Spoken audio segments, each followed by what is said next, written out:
Lucas capítulo de número 2, queridos. Naqueles dias foi publicado um decreto de César Augusto, o homem mais poderoso, talvez, politicamente, que já existiu no mundo.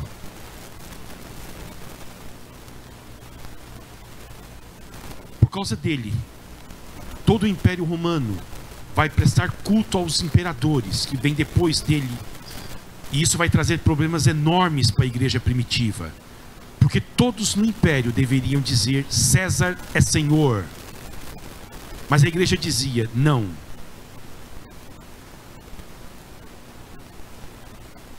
Convocando toda a população do Império para recensear-se. O primeiro recenseamento foi feito quando Quirino era governador da Síria. Todos iam alistar-se, cada um à sua própria cidade. José também saiu da Galileia, da cidade de Nazaré, e foi para a Judéia, que a dona Lúcia falou, 150 quilômetros, até a cidade de Davi, chamada Belém. Por ser ele da casa e família de Davi, a fim de alistar-se com Maria, sua esposa, que estava grávida. E aconteceu que, estando eles ali, chegou o tempo de ela ter a criança. Então Maria deu à luz o seu filho primogênito, enfaixou o menino e o deitou numa manjedoura, porque não havia lugar para eles na hospedaria. Havia naquela mesma região pastores que viviam nos campos e guardavam seus rebanhos durante as vigílias da noite. E um anjo do Senhor desceu aonde eles estavam, e a glória do Senhor brilhou ao redor deles, e ficaram tomados de grande temor. O anjo, porém, lhes disse: não tenham medo. Deus se preocupa com a sua vida emocional. Não tenha medo. Estou aqui para lhes trazer boa nova de grande alegria, que será para todo o povo. É que hoje, na cidade de Davi, lhes nasceu o Salvador, que é Cristo, o Senhor. E isto servirá a vocês de sinal. Vocês encontrarão uma criança envolta em faixas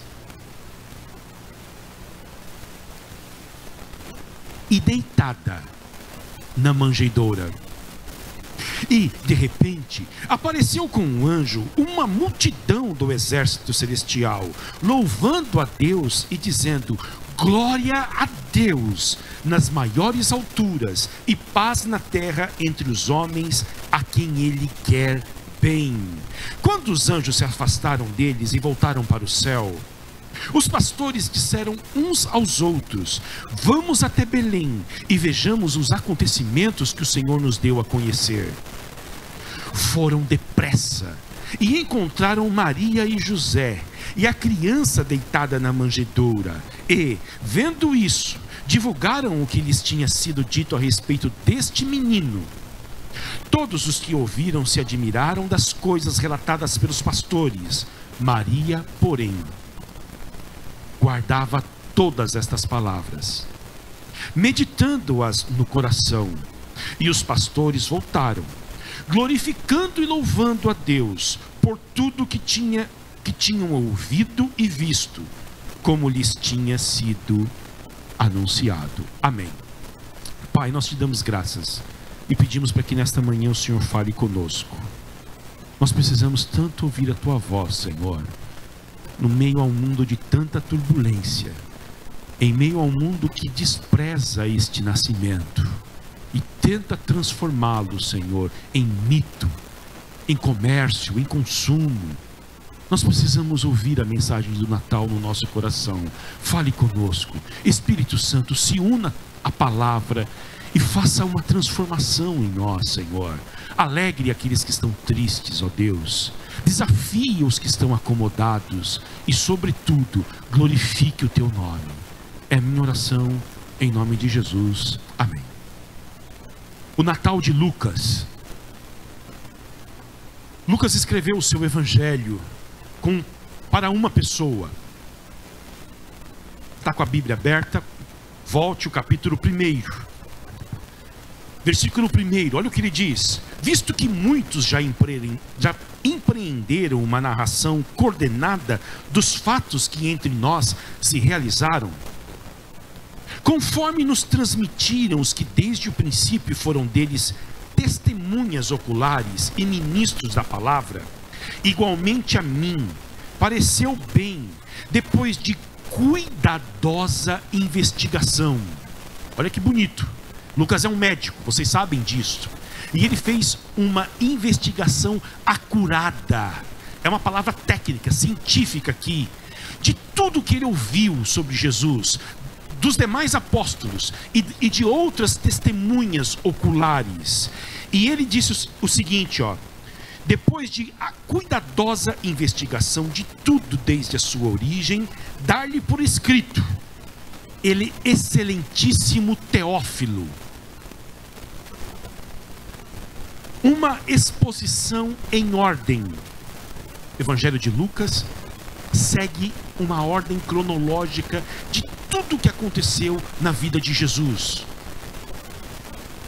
para que você tenha plena certeza das verdades em que foi instruído. O Lucas emprega grande esforço intelectual, financeiro, geográfico, para coletar todo o material que já havia no primeiro século sobre Jesus Cristo, para escrever um livro em 2 partes, o Evangelho de Lucas e o livro de Atos dos Apóstolos, para dar a um homem que nós não sabemos quem é, mas que é alguém muito importante pelo título que ele recebe, excelentíssimo Teófilo, amigo de Deus, Teófilo. Está aqui. Você conheceu Jesus. Você agora precisa se aprofundar na história de Jesus, para que você tenha plena certeza de tudo aquilo que nós já falamos para você. Quanto custa discipular alguém? Quanto custa levar alguém a um conhecimento de Jesus Cristo? Nós não temos ideia, queridos, mas está aqui a importância disto tudo. Deus deseja que nós tenhamos plena certeza de tudo aquilo que já foi anunciado para nós no passado. Então Lucas vai apresentar as certezas do Natal para o excelentíssimo Teófilo, para nós aqui em Balneário Camboriú hoje. E quais são as verdades plenas do Natal relatada pelo Lucas? A primeira delas, queridos, é que Deus está trabalhando silenciosamente para cumprir o seu propósito. A primeira lição do Natal, do Evangelho de Lucas, é que Deus trabalha em secreto, em silêncio. E isto a igreja chama da doutrina da providência de Deus. Deus está trabalhando em secreto para cumprir o seu propósito. O texto começa dizendo que naqueles dias, olha só, isso aqui não é um mito, isso aqui não é uma história de duendes, é algo concreto, é algo que aconteceu na história. Naqueles dias foi publicado um decreto do imperador, lá em Roma, para que todos os súditos do seu império fossem se alistar. Adivinha para quê, queridos? Adivinha para quê? Eu dou uma chance para que vocês adivinhem. Cobrar impostos.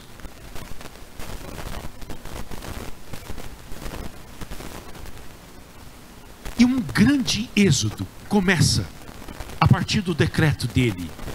Porque se um imperador fala alguma coisa, um súdito deve obedecer. E aqui estão José e Maria. Eles são submissos às autoridades.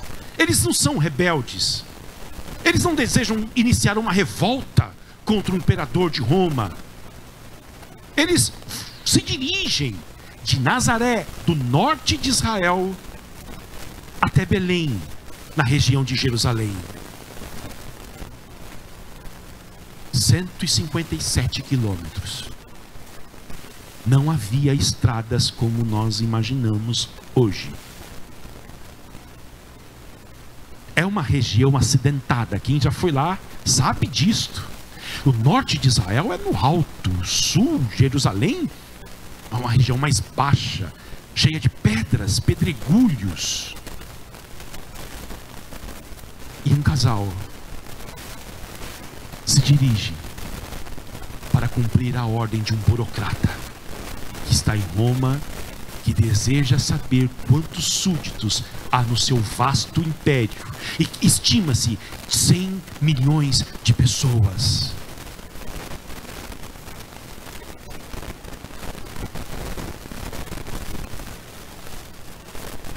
Mas Lucas mostra para o Teófilo que, a despeito do seu poder, César Augusto está sendo apenas um peão nas mãos de Deus. O César Augusto age livremente. Ele acorda de noite, talvez, perturbado com as preocupações do seu império, e decide fazer um decreto para um censo. Mas na verdade é a mão de Deus que está agindo sobre ele, para que Deus cumpra o seu propósito. Você sabe muito bem disto, mas eu quero lembrá-los de que havia uma profecia antiga do 7º século antes de Cristo, proferida pelo profeta Miqueias. E essa profecia dizia que Belém seria o local do nascimento de Jesus Cristo. E tu, Belém Efrata, de modo algum és a menor das cidades da Judéia, porque de ti haverá de sair o rei, que haverá de governar o meu povo, e este rei existe desde os tempos eternos. Maria e José estão no norte, morando em Nazaré. E a profecia diz que o menino deveria nascer em Belém. Como que isso vai acontecer? Há um decreto do imperador em Roma, e isso acontece para que Deus cumpra o seu propósito do bebê nascer na cidade de Belém, na cidade de Davi, na cidade que tem o nome de Casa do Pão. O pão da vida haverá de nascer ali. O pão vivo que desceu dos céus nascerá na cidade de Belém. E o imperador em Roma contribuirá para que isso aconteça.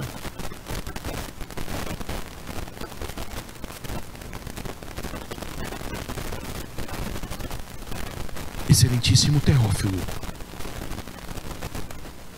na superfície, você pode ler os jornais e enxergar o poder do Estado, a máquina do Estado. Quem ousa levantar-se contra o Império Romano? Mas debaixo da superfície, Deus está controlando todas as coisas, e até mesmo o imperador, para que aconteça do jeito que Ele quer. O que é a doutrina da providência? Que os nossos pais presbiterianos ensinavam isto, e as crianças sabiam de cor através do catecismo maior, menor, ou da confissão de fé de Westminster. A doutrina da providência é a doutrina que ensina que Deus está em ação. Providência, prover e ver, duas palavras juntas, ver e prover. Deus está vendo e está provendo, Ele está enxergando tudo, e a sua capacidade de enxergar é a mesma de agir. Deus está fazendo de tudo para levar o mundo ao lugar aonde Ele planejou. Esta é a doutrina da providência, de tal forma que as moléculas, os átomos, os insetos, os animais e os homens estão agindo para que o mundo vá ao local onde Deus designou para ele, e nada foge do controle deste Deus.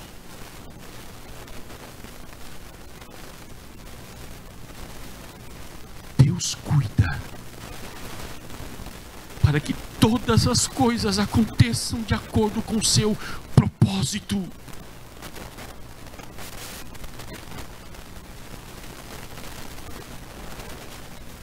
O homem mais poderoso do mundo age, mas a verdade é que ele está inconscientemente obedecendo ao Deus onipotente, mesmo que ele não saiba disto. Ele nunca ouviu falar de Miqueias na vida dele, de Belém. Mas é assim que funciona.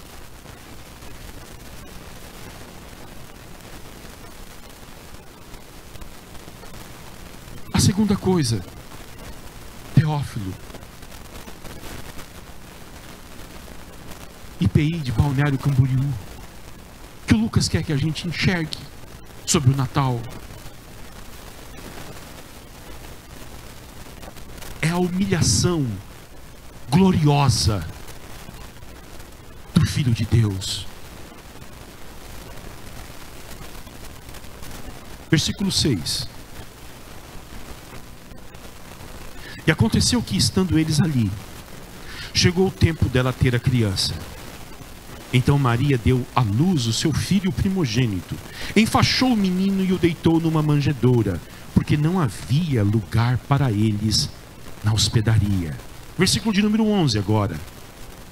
É que hoje, na cidade de Davi, lhes nasceu o Salvador, que é Cristo Senhor, e isto servirá a vocês de sinal. Qual é o sinal do Natal?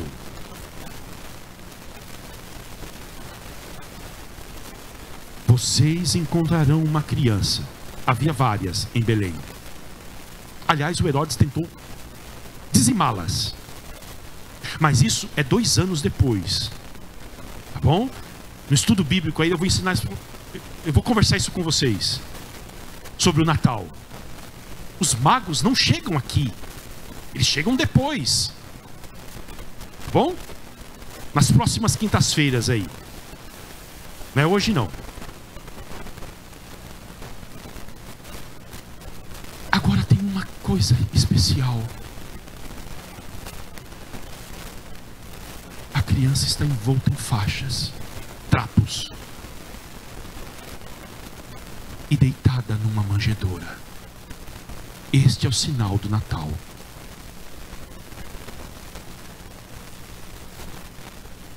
Há muita lenda sobre o nascimento de Jesus, mas eu não vou entrar em detalhes sobre isso agora, numa quinta-feira, no estudo bíblico.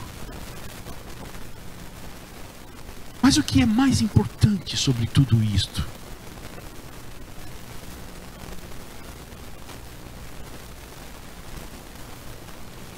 é que a segunda pessoa da Trindade, o Criador de todas as coisas, aquele que criou o mundo pela palavra do seu poder e continua preservando este mundo. Não existe a possibilidade de um colapso entre as estrelas siderais, entre o Sol, entre a Lua. Este universo está em órbita porque a Bíblia diz que esta pessoa aqui, Jesus Cristo, mantém este mundo pela palavra do seu poder. Ele que viveu uma vida de glória pré-existente, uma glória incandescente junto ao seu Pai. Aquele que criou o céu e criou o sol para aquecer a terra, está envolto em faixas para se proteger do frio do inverno em Belém. Aquele que criou as estrelas, inclusive aquela estrela que guia os magos do Oriente até Belém, está deitado. E a sua primeira cama foi um coxo aonde os animais se alimentam. Uma manjedoura. Manjedoura era um lugar onde se dava comida para os jumentos, para os cordeiros, para as vacas.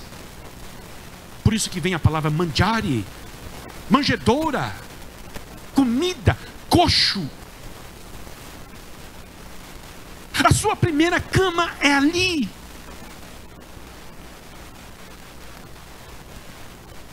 O Filho de Deus entrou no mundo em situações precárias.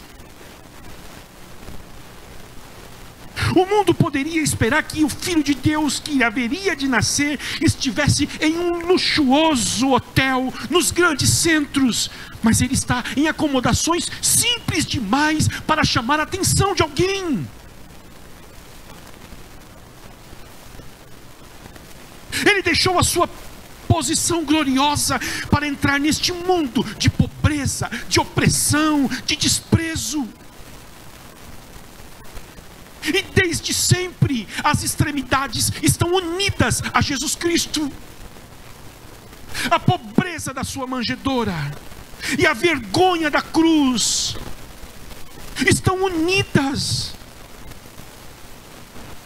Jesus Cristo entrou no mundo pelas portas do fundo, o mundo que Ele mesmo criou. Ele veio para os que eram seus, mas os seus não os receberam. O mundo que Ele criou, o povo que Ele formou e sustentou com tanto amor, Ele entra neste mundo pelas portas do fundo e Ele termina a sua vida também, o povo dizendo para todos: nós não queremos que este homem reine sobre nós. Entra em profunda pobreza e sai em desprezo e rejeição. Jesus Cristo carregou a sua cruz desde sempre. Por isso que Ele diz para nós: se vocês querem vir após mim, tome também a sua cruz, negue-se a si mesmo e me siga. Quem quiser ganhar a sua vida vai perdê-la, e quem perder a sua vida por amor de mim vai ganhá-la. Este é Jesus Cristo. Este é o seu evangelho. Esta é a mensagem gloriosa do Natal. A cruz já estava sob a manjedoura em Belém. O profeta Isaías diz que ele seria um homem de dores,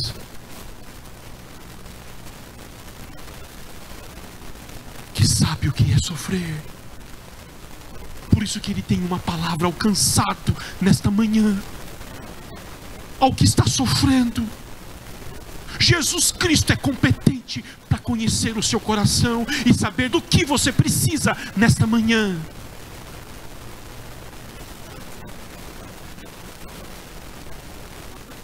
O pobre Jesus, o apóstolo Paulo diz: mas vocês conhecem a graça do Senhor Jesus Cristo, 2 Coríntios 8 e 9. Mas vocês conhecem a graça do Senhor Jesus Cristo, que sendo rico se fez pobre por amor a vocês. Foi por amor.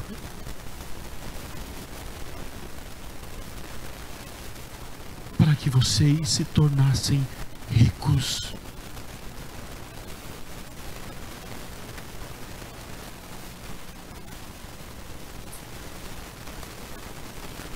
Depois ele vai dizer: as raposas têm os seus covis, as aves do céu têm os seus ninhos, mas o filho do homem não tem onde reclinar a sua cabeça. Isto por amor. Paulo faz uma afirmação em 2 Coríntios 8 e 9, mas eu quero fazer uma pergunta para você nesta manhã. Você conhece essa graça do Senhor Jesus Cristo?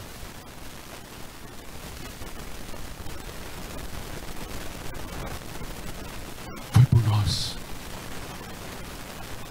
foi por você que Ele fez isto.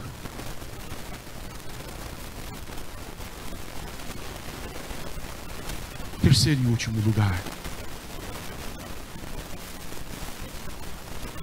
o Natal tem uma mensagem, excelentíssimo Teófilo, aos pastores do campo.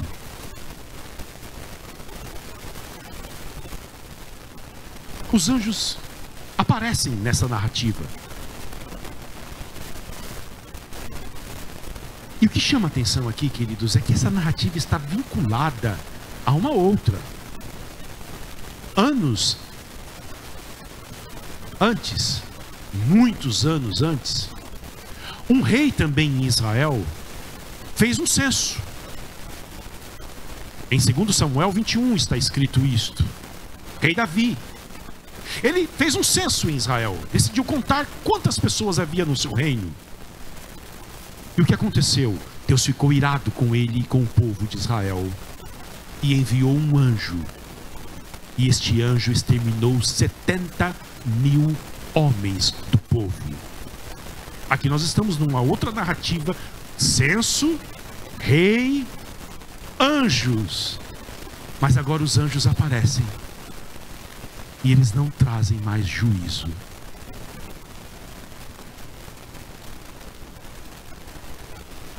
Eles estão anunciando boa notícia.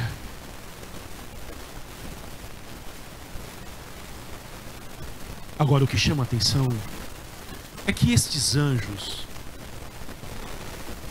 na verdade, eles estão no lugar mais improvável. E uma das coisas do Natal é que Deus está nos lugares que a gente não iria procurar. Porque se você pense bem, é o maior acontecimento da história, o nascimento de Jesus. Se você quisesse anunciar para alguém que o maior evento da história estava ocorrendo naquela noite, aonde você iria? Roma, Jerusalém, Atenas, Éfeso.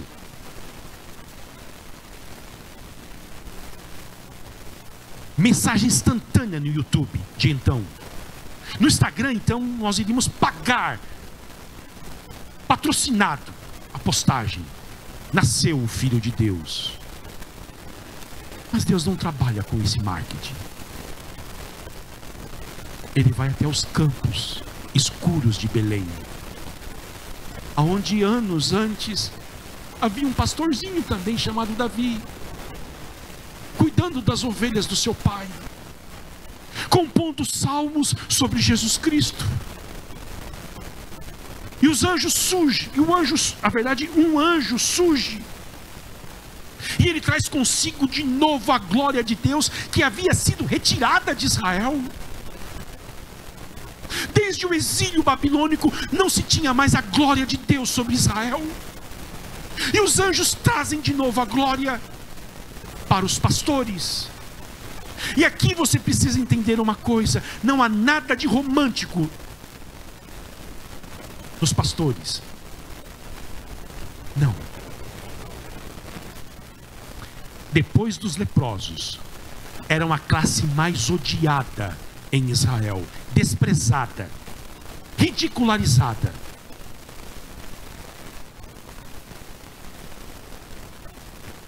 Deus decretou que eles seriam os primeiros a ouvir a notícia sobre Jesus.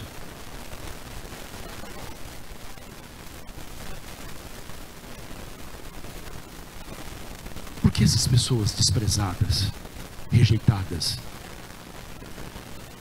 elas ocupam um lugar especial no coração de Deus.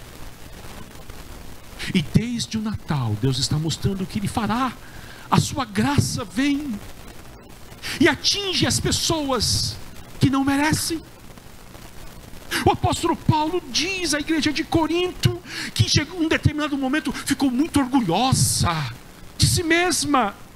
E Paulo diz: Deus escolheu as coisas humildes do mundo e as desprezadas e aquelas que não são, para reduzir a nada as que são, a fim de que ninguém se vanglorie na presença dele.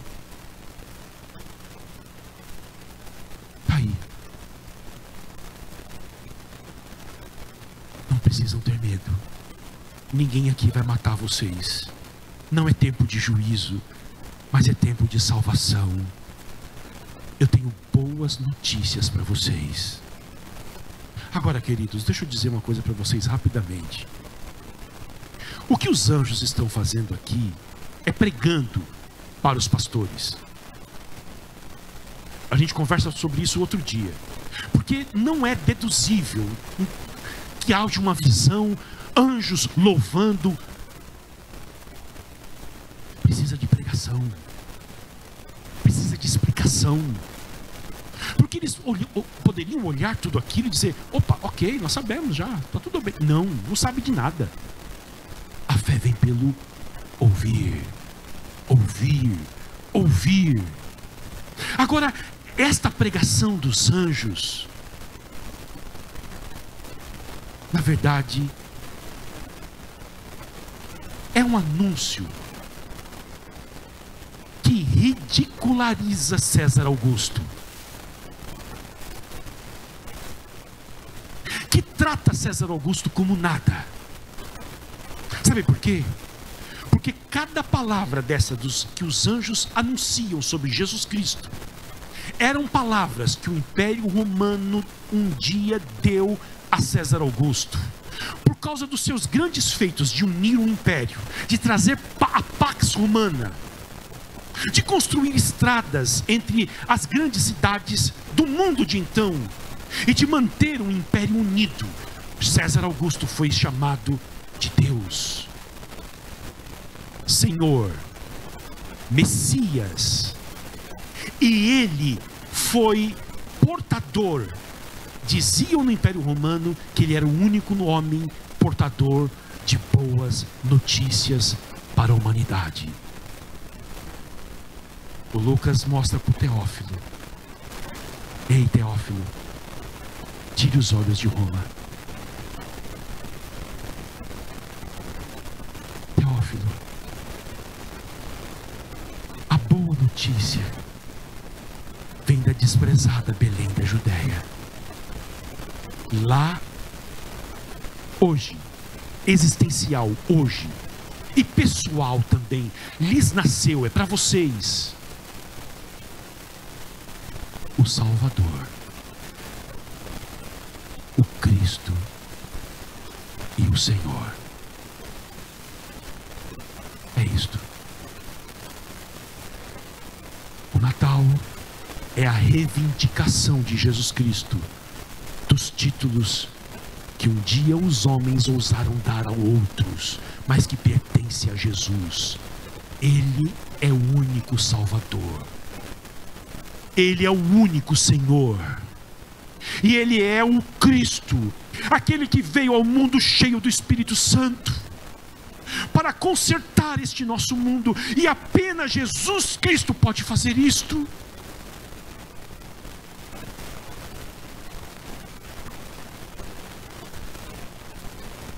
Se nós tivermos uma visão correta sobre Jesus, certamente nós vamos ter uma visão também correta sobre os impérios deste mundo, sobre os homens poderosos. Nós teremos uma visão correta sobre a China, sobre a Coreia do Norte, sobre a Rússia, sobre os Estados Unidos da América, sobre a Venezuela e os seus homens poderosos. Se nós tivermos uma visão correta sobre Jesus Cristo, nós veremos que esses homens não são nada diante do Rei dos Reis e Senhor dos Senhores, o Senhor Jesus Cristo, nascido em Belém da Judéia. Você crê que Jesus é Senhor? Você crê que Jesus é o Cristo? Você crê que Jesus é o Salvador? Se você crer no seu coração, confessar isto com seus lábios, você será salvo, diz a Bíblia, e você terá uma visão correta dos poderes deste mundo. Agora, queridos, para terminar, qual foi a reação dos pastores? Saíram correndo, deixaram as ovelhas, saíram correndo. Quando os anjos, versículo 15, se afastaram deles e voltaram para o céu, os pastores disseram uns aos outros: vamos até Belém e vejamos os acontecimentos que o Senhor nos deu a conhecer. O Senhor nos deu a conhecer. Eles não estavam naquela noite ansiosos para conhecer os mistérios de Deus. Deus deu a conhecer a eles, graça. Estavam cuidando das ovelhas. Alguns deles chapados, bêbados. Deus deu a conhecer a eles. Essa aqui é a doutrina da eleição. Deus escolhe a quem Ele vai dar a conhecer o seu Evangelho. Não é a gente que vai conhecer os mistérios de Deus. Ele revela a quem Ele quer. E agora, depois que eles conhecem esse mistério, eles saem ao mundo. Eles querem contar para todo mundo. Os primeiros evangelistas são os pastores.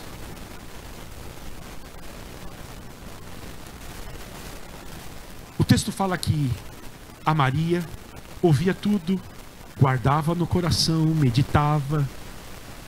Outro dia a gente fala sobre ela. O que significa isso? Guardar no coração, meditar. Mas é isto. Esta é a mensagem do Natal. Amém?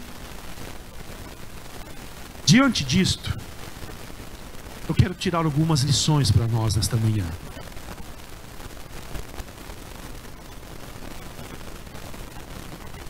A primeira delas é que a obra da providência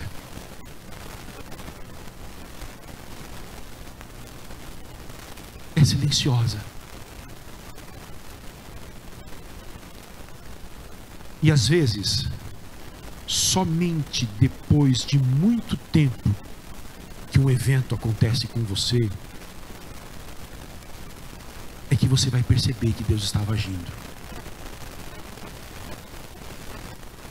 Eu tenho certeza de que Maria e José não estavam nada e nada aleluiados, pegando fogo espiritualmente quando tiveram que sair de Nazaré e ir para Belém, naquelas estradas quentes ou frias, empoeiradas.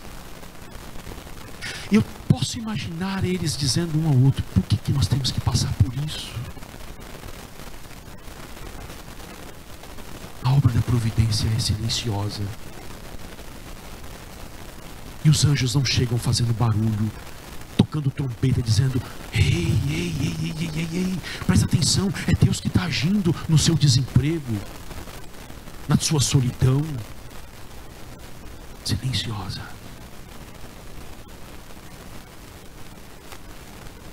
Agora, que você saiba disso nesta manhã: não existe acaso no mundo de Deus.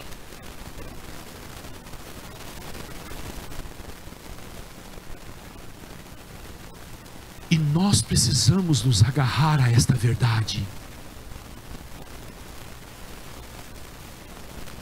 Os nossos dias estão nas mãos de Deus. E Ele sabe o que é melhor para nós e sabe a hora certa de agir. Talvez Deus não haja na hora que você quer, mas Ele vai agir.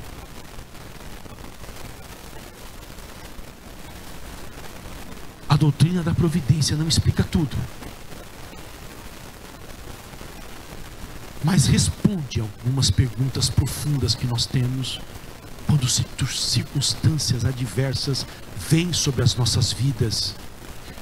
Ela não responde todas as perguntas, mas ela acalma o nosso coração até o último dia, quando não será mais necessário fazer perguntas para Deus.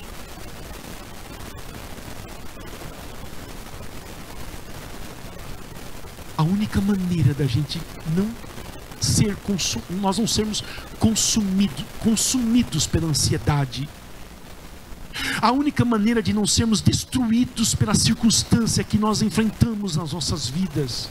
E eu vou dizer para vocês sabem disso, como 2024 foi difícil para nós aqui.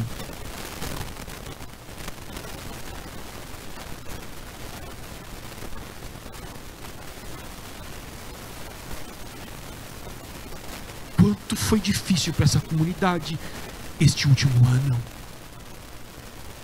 E sabe o que pode nos confortar? Deus Deus está agindo em tudo, até mesmo nas coisas ruins, para levar este nosso mundo, inclusive eu e você, os seus filhos, os nossos filhos, para o lugar que Ele quer. Lugar de bênção, de glória, de abundância dEle. Esta é a doutrina da providência. E os nossos pais presbiterianos lá na Inglaterra disseram o seguinte, na confissão de fé de Westminster: para o louvor da sua glória, da sua sabedoria, do seu poder, da sua justiça, bondade e misericórdia, Deus sustenta, dirige, dispõe e governa todas as criaturas, todas as ações delas, desde a menor até a maior, para a sua glória. Amém.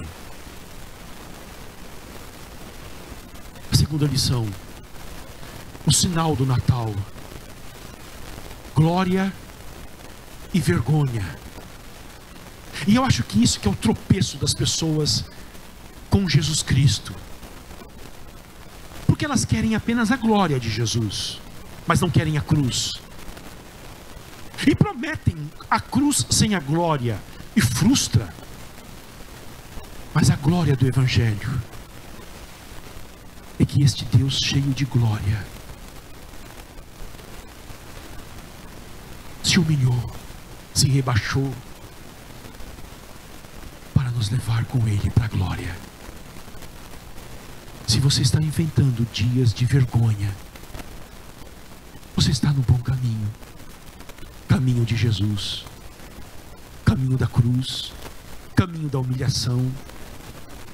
Satanás nunca poderia conhecer Jesus, porque ele sempre está olhando para cima. Quem falou isso foi o Lutero. Jesus está lá embaixo, para nos levar para cima. Charles Spurgeon dizia: o lugar do cristão é sempre lá embaixo. Se ele tiver 1 milímetro fora do chão, ele está longe de Jesus.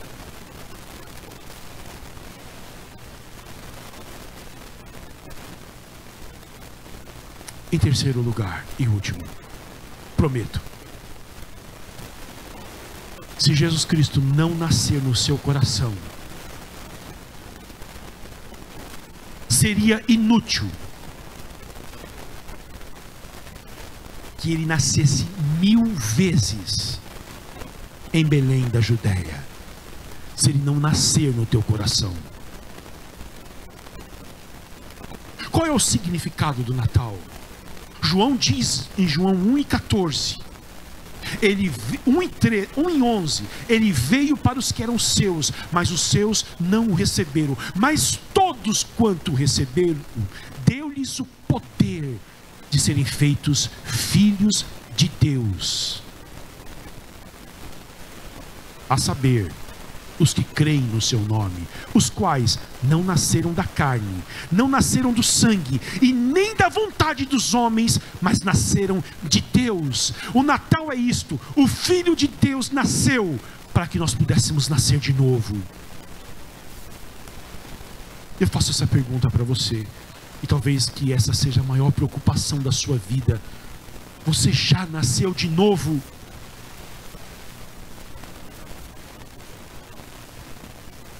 Você já nasceu do alto?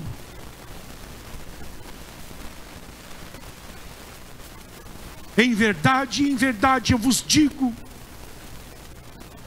quem não nascer de novo, não pode ver o reino de Deus. Você já nasceu de novo?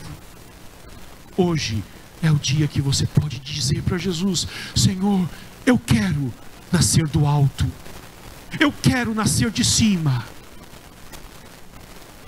porque Jesus nasceu para que nós pudéssemos nascer de novo. Feche os teus olhos, nós vamos orar.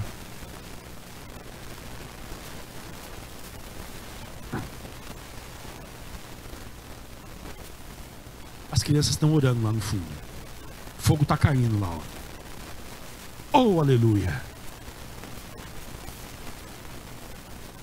Pai, nós estamos aqui nesta manhã, te damos graças pela tua palavra.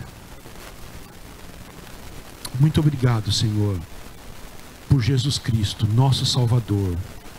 Recebe a nossa adoração, Senhor, tão falha, tão imperfeita, mas nós queremos louvar-te com os nossos lábios e celebrar o Rei dos Reis e Senhor dos Senhores. Muito obrigado por Jesus Cristo. Nós precisamos apenas de Jesus. Nós queremos apenas Jesus. Dá-nos mais de Jesus nesta manhã, Senhor. Nestes últimos dias ainda de 2024, dá-nos mais de Jesus. É a minha oração para a tua glória e louvor.